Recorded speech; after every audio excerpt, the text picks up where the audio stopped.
விவசாயத்தை பற்றி ஒரு குட்டி கதை சொல்கிறேன். அப்புறம் ஆண்டிப்பட்டி ஒரு கிராமம், பழைய கிராமம். அந்த கிராமத்தில் வீரையா லட்சுமி தம்பதிகள் இருந்தாங்க. அவங்க வந்து விவசாயி.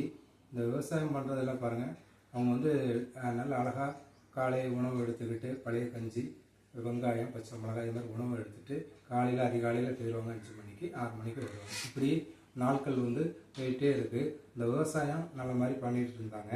இதில் வந்து அவங்க கொள்முதல் பண்ணும்போது அரிசியை கொண்டு வந்து கொள்முதல் பண்ணுவாங்க. அவங்க நினச்ச விலைக்கு கொடுக்க முடியாது. அதில் வந்து திருப்பி எடுத்துகிட்டு வருவாங்க, மறுபடியும் குறைஞ்ச விலைக்கு கொடுப்பாங்க. இதுதான் இந்த நிலைமை அப்படி ஓடிக்கிட்டே இருக்குது. இதில் வந்து ஒரு நாள் பாருங்கள், ஒரு பேரிடர் நடந்துட்டு, அதாவது சுப்பையாங்கிற ஒரு கேரக்டரு அவங்க வந்து அவங்கள்ட்ட வந்து இவங்க கடன் வாங்கியிருந்தாங்க. அதாவது விவசாயம் பண்ணுறதுக்கு உரம் வாங்க, இதே மாதிரி விவசாயம் பண்ணுறதுக்கு ஒரு 110 ரூபா கடன் வாங்கியிருந்தாங்க. வீட்டு மேலேயும் அந்த நிலத்து மேலேயும் கடனாக ஒரு 110 ரூபா வாங்கியிருந்தாங்க. அந்த கடனை வந்து அதை வச்சு அவங்க வந்து நிலத்தில் வயக்காட்டில் நல்ல நெல்கள்லாம் போட்டிருந்தாங்க.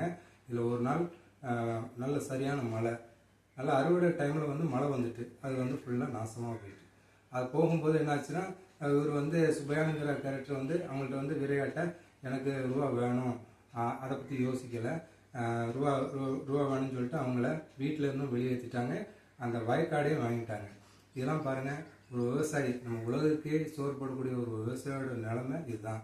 இந்த 110 ரூபாய்க்கு வேண்டி பாருங்கள், அந்த வீட்டையும் வாங்கி நடுத்தரில் கொண்டு வந்துட்டாங்க, லாஸ்ட்டில் வயக்காடையும் வாங்கிட்டாங்க. இதனால் பாருங்கள், அவங்க மனம் உடைஞ்சு தற்கொலை பண்ணிக்கிட்டாங்க.